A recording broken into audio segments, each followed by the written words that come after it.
जय श्री कृष्णा। जय श्रीमन नारायण। स्वागत है दोस्तों आप सभी का आपके चैनल जी जायसवाल यूट्यूब स्टोरी में। दोस्तों आज हम सुनेंगे श्रीमद् भागवत महापुराण कथा 6वें स्कंद का 16वां अध्याय। इस अध्याय में हम सुनेंगे चित्रकेतु का वैराग्य तथा संकर्षण देव के दर्शन।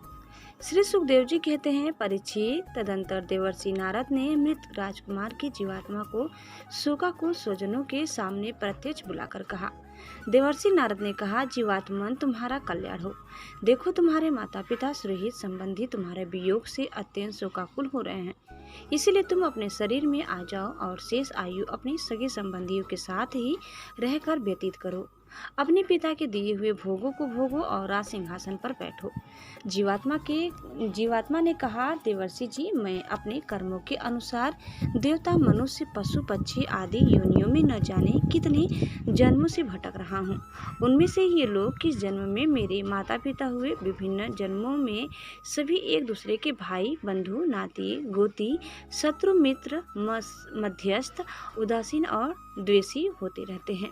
जैसे सुवर्ण आदि क्रय विक्रय की वस्तुएं एक व्यापारी से दूसरे के पास आती रहती है, वैसे ही जीव भी भिन्न भिन्न योनियों में उत्पन्न होता रहता है।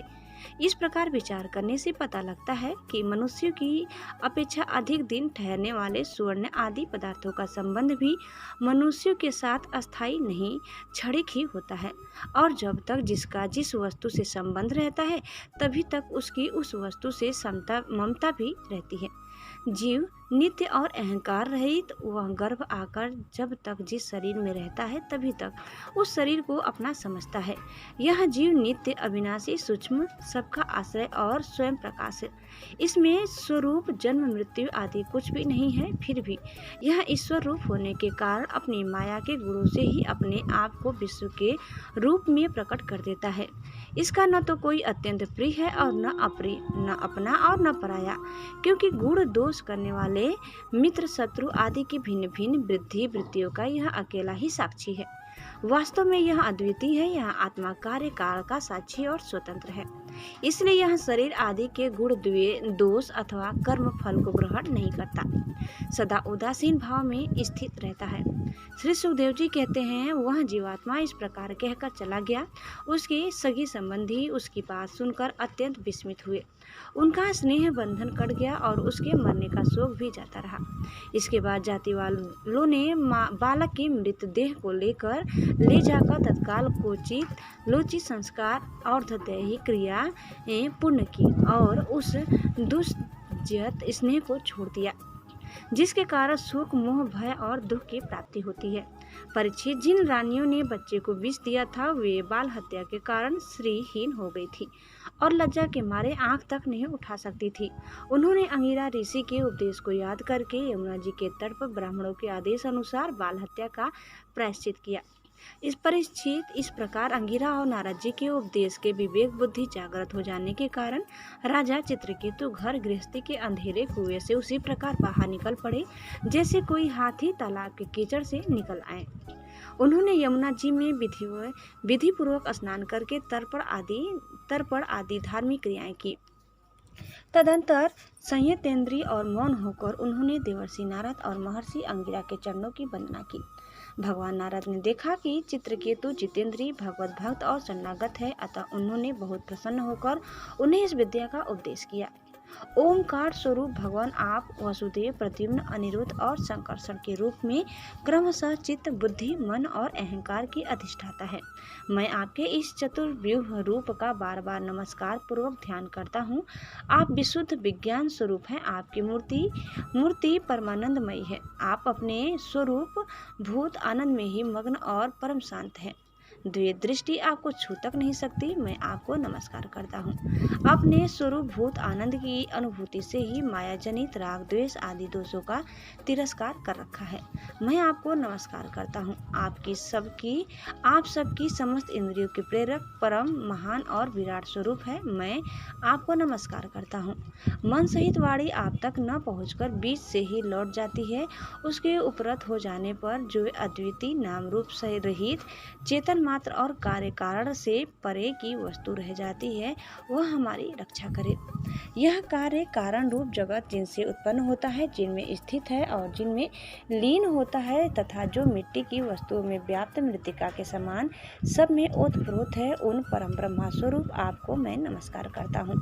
यद्यपि आप आकाश के समान बाहर भीतर एक रस व्याप्त हैं, तथापि आपको मन बुद्धि और ज्ञानेंद्रिय अपनी ज्ञान शक्ति से नहीं जान सकती और प्राण तथा कर्मेंद्रिय अपनी क्रिया रूप शक्ति से स्पर्श भी नहीं कर सकती।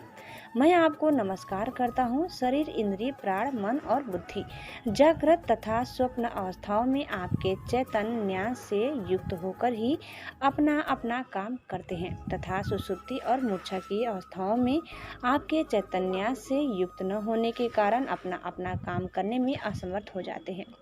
ठीक वैसे ही जैसे लोहा अग्नि से तप्त होने पर जला सकता है, अन्यथा नहीं। जिसे दृष्टा कहते हैं वह भी आपका ही एक नाम है। जागृत आदि अवस्थाओं में आप उसे स्वीकार कर लेते हैं, वास्तव में आपसे पृथक उनका कोई अस्तित्व नहीं है। ओमकार स्वरूप महाप्रभावशाली महाविभूति पति भगवान महापुरुष को नमस्कार है। श्रेष्ठ भक्तों का समुदाय अपने कर कमलों की कलियों से आपके युगल चरण कमलों की सेवा में संलग्न रहता है। प्रभु आप ही सर्वश्रेष्ठ है, मैं आपको बार बार नमस्कार करता हूँ। श्री सुखदेव जी कहते हैं, परीक्षित, देवर्षि नारद अपने शरणागत भक्त चित्रकेतु को इस विद्या का उपदेश करके महर्षि अंगिरा के साथ ब्रह्मलोक को चले गए। राजा चित्रकेतु ने देवर्षि नारद के द्वारा उपदिष्ट विद्या का उनकी आज्ञा अनुसार 7 दिन तक केवल जल पीकर बड़ी एकाग्रता के साथ अनुष्ठान किया। तदंतर उस विद्या के अनुष्ठान से 7 रात के पश्चात राजा चित्रकेतु को विद्याधरों का अखंड आधिपत्य प्राप्त हुआ। इसके बाद कुछ ही दिनों में इस विद्या के प्रभाव से उनका मन और भी शुद्ध हो गया।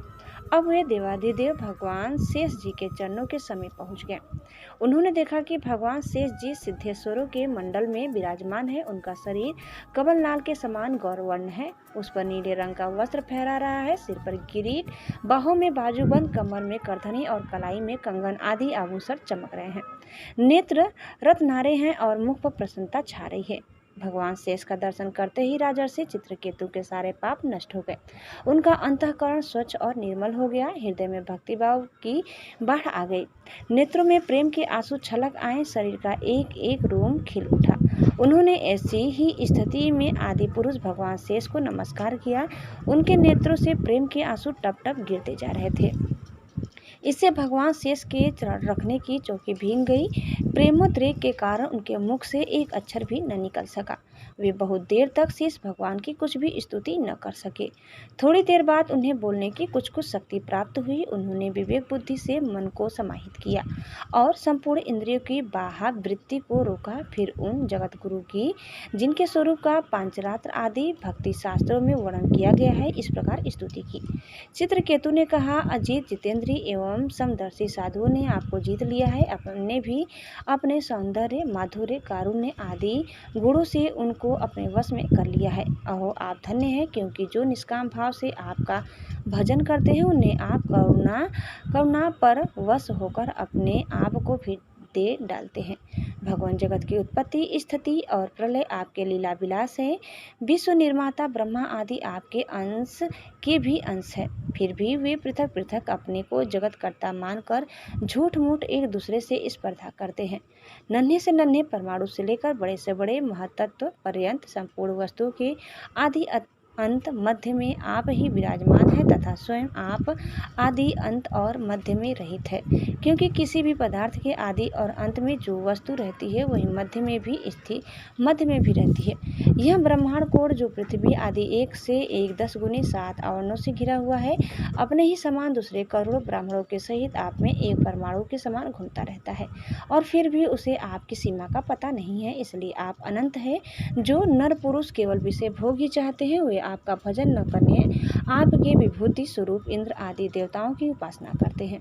प्रभु, जैसे राजकुल का नाश होने के पश्चात उसके अनुयायियों की जीविका भी जाती रहती है, वैसे ही क्षुद्र उपास्य देवों का नाश होने पर उनके दिए हुए भोग भी नष्ट हो जाते हैं। परमात्मन आप ज्ञान स्वरूप और निर्गुण है, इसलिए आपकी प्राप्ति की हुई सकाम भावना भी अन्य कर्मों के समान जन्म मृत्यु रूप फल देने वाली नहीं होती। जैसे भुने हुए बीजों से अंकुर नहीं उगते, क्योंकि जीव को जो सुख दुख आदि इन द्वंद्व प्राप्त होते हैं वे सत्व आदि गुणों से ही होते हैं, निर्गुण से नहीं। हे अजीत, जिस समय आपने विशुद्ध भागवत धर्म का उपदेश किया था उसी समय आपने सबको जीत लिया, क्योंकि अपने पास कुछ भी संग्रह परिग्रह न रखने वाले, किसी भी वस्तु में अहंता ममता न करने वाले आत्मा राम संकादिक परमर्षि भी परम साम्य और मोक्ष प्राप्त करने के लिए उसी भागवत धर्म का आश्रय लेते हैं। वह भागवत धर्म इतना शुद्ध है कि उसमें सकाम धर्मों के समान मनुष्यों की वह विषय बुद्धि नहीं होती कि यह मैं हूँ, यह मेरा है, यह तू है और यह तेरा है। इसके विपरीत जिस धर्म के मूल में ही विषमता का बीज बो दिया जाता है वह तो अशुद्ध, नाशवान और अधर्म बहुल होता है। सकाम धर्म अपना और दूसरे का भी अहित करने वाला है।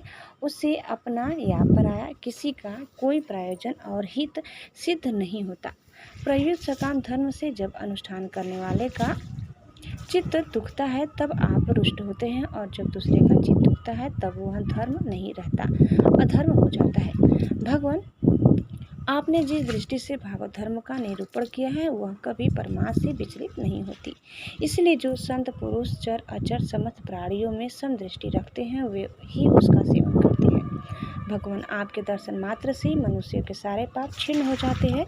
यह कोई असंभव बात नहीं है, क्योंकि आपका नाम एक बार सुनने से ही नीच चंडाल भी संसार से मुक्त हो जाता है। भगवान, इस समय आपके दर्शन मात्र से ही मेरे अंतःकरण का सारा मल धुल गया है, सो ठीक ही है, क्योंकि आपके अनन्य प्रेमी भक्त देवर्षि नारद जी ने जो कुछ कहा है वह मिथ्या कैसे हो सकता है। हे अनंत, आप संपूर्ण जगत के आत्मा हैं, अतएव संसार के प्राणी जो कुछ करते हैं वह सब आप जानते ही हैं। इसलिए जैसे जुगनू सूर्य को प्रकाशित नहीं कर सकता, वैसे ही परम गुरु आपसे मैं क्या निवेदन करूं। भगवान, आपकी ही अध्यक्षता में सारे जगत की उत्पत्ति, स्थिति और प्रलय होते हैं। कुयोगी जन भेद दृष्टि के कारण आपका वास्तविक स्वरूप नहीं जान पाते। आपका स्वरूप वास्तव में अत्यंत शुद्ध है। मैं आपको नमस्कार करता हूँ।